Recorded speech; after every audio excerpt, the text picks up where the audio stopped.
can see, you probably don't realize it, except if you found this through Twitter. I'm dressed up as fellow booktuber Read with Cindy. Her Video dumb bitch. Where she expresses her love for Cricket Kingdom. But yeah, this is the WITCHATHON TVR video that I'm going to do. This is actually the reason why I'm dressed up. I take notes in a sketchbook. I don't know why, but here it is. This is my TBR. I'm gonna talk about these books right now.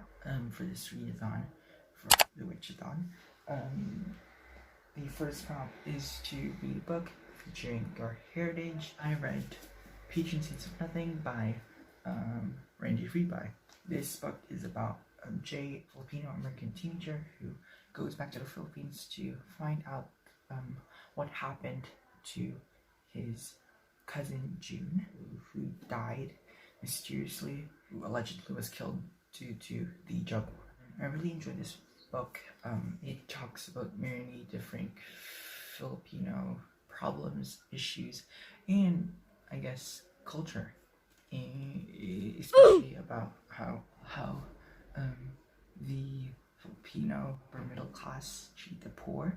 His aunt literally compares homeless people to ants. Hello everybody except for Rachel, you big white fat nest. What I was trying to basically explain is that his aunt compared homeless people who begged in the streets to animals who scavenge for food. Like the ants, I guess, that would get food for humans? I don't know. It was very good in that sense, although one critique, I have a few critiques. One is he has somewhat of a hinted romance with a 19-year-old girl. He's 17, and that girl has a boyfriend. Yeah, I know, very French kiss-esque, it's a romance book, so they're definitely dating secretly. But yeah, I really enjoyed this book despite the romance. That was very weird. I give this book 5 stars. The next prompt is to read a book featuring ghosts or necromancy. And for this one, I read Lair of Dreams by Little Bray. Lair of Dreams by Little Bray is the sequel to The Diviners. Follows 3 perspectives from what I remember. It follows Ling. She is a half Chinese girl who is a diviner. She can walk in dreams, like Henry, who we knew from the first book, The Diviners. And the 3rd perspective is Evie O'Connell, who was the protagonist of the first book. Yeah, so I forgot Manthus. I didn't really care about him that much, so maybe that's why. In Feltham, so New York, it also talks about racism, how capitalism and materialism works, and the industry of radio, I guess, because Evie does that. I enjoyed it, ending the reveal of who actually was the culprit of what was happening around him. I didn't expect it, and it's probably because I wasn't thinking while reading the audiobook. I was just like enjoying it. There are definitely many characters with different motives and different personalities that I just like enjoyed reading about them. And yeah, and I ended up giving this 5 stars. The next prompt is a book that's promised to be dark and gritty. So for this prompt, I read The Institute or The Institute by Stephen King, and I also read this through my school's libraries. Very Read with Cindy-esque for me to do. It's about this boy whose parents get basically killed.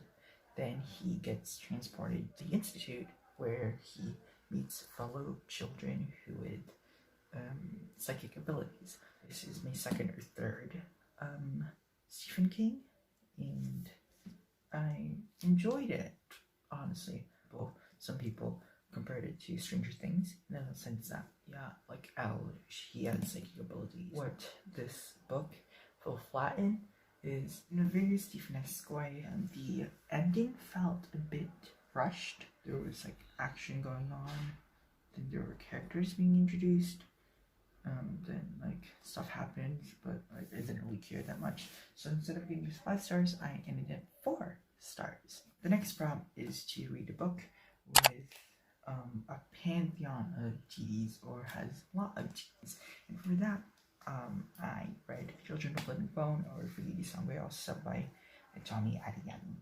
It's in a world where magic is banned, and one of our main characters, Zili, has magic. And this involves a ton of TVs because the magic system revolves around TV. Her magic is performed in a way that she chants. I guess chants, I don't know how to say it, to gods and deities. I actually started this like earlier this year, then I stopped because I kind of wanted to read this like months before the next book would come out, but like it's next year and we can wait, and I have this readathon, so I finished it this time of the year. Love this.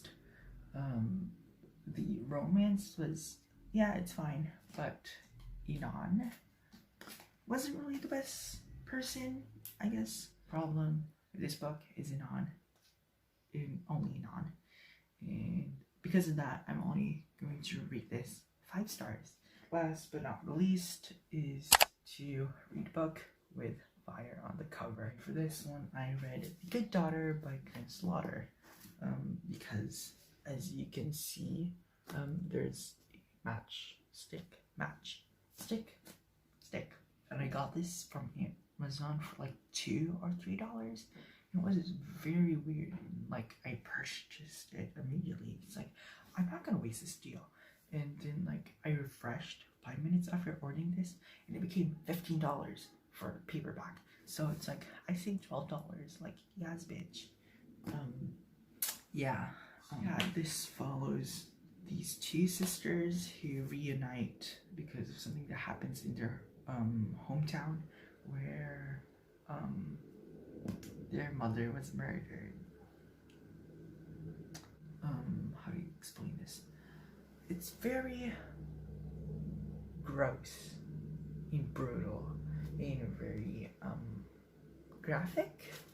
There are moments, especially in the beginning, where I just like cringe from like disgust. It's like, oh, you can imagine the things that are happening to the characters to yourselves.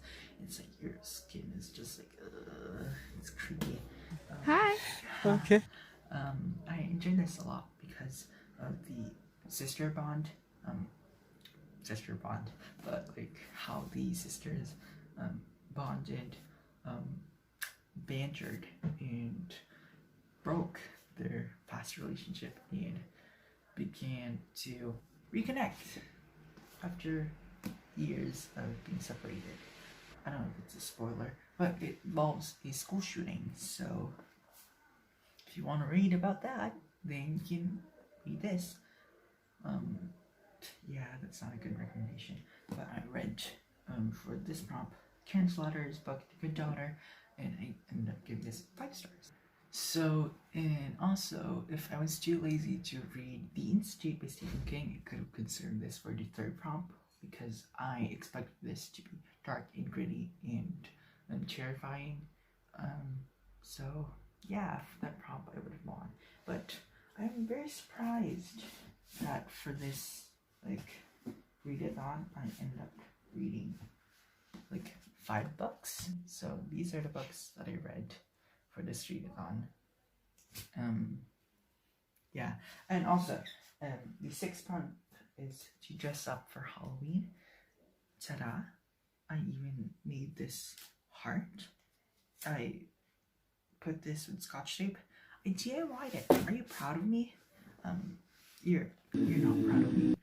Yeah. So I made this. Scotch tape. Tacked it.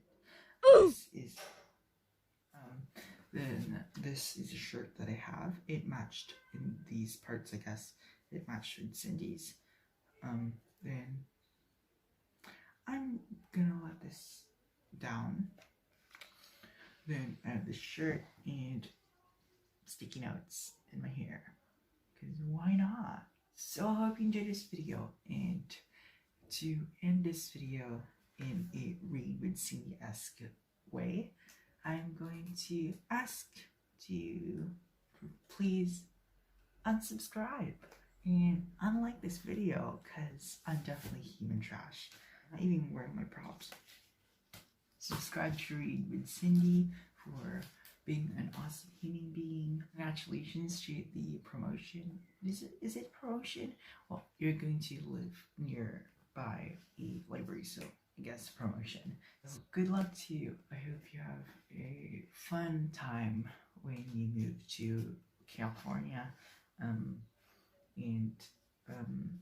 Have a great day. And goodbye. And for my last few words, all I have to say is, she's an ugly little thing. No child should look like that. Pale and sour, like a glass of milk that's turned.